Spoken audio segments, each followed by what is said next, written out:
សួស្តីអ្នកនរខ្ញុំបានឈ្មោះវីទូជាសិស្សនៃផ្នែក Graphic Design នៅសាលា SC Academy ក្រោយពីបានសិក្សាជំនាញ Graphic Design ខ្ញុំបានយល់ដឹងពីការ design ធ្វើ poster និង artwork ផ្សេងៗពីលោកគ្រូដែលបានដាក់ឲ្យចំពោះលំហាត់ដែលលោកគ្រូដាក់ឲ្យហ្នឹងគឺចេះច្រើនហើយវាអាចធ្វើឲ្យយើងហ្នឹងអាចយកទៅ apply ការងារឬក៏តាមស្ថាប័នមួយបានការងាររបស់គ្រូគឺយកចិត្តទុកដាក់ចំពោះសិស្សនិងចំពោះ poster ការងារដែលគាត់ដាក់ឲ្យគាត់បានណែនាំនិង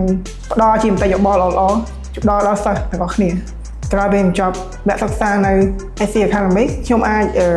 design ឬធ្វើ poster ដែលលោកគ្រូឲ្យដាក់ឲ្យបាននិងអាចយកទៅ apply CV នៅ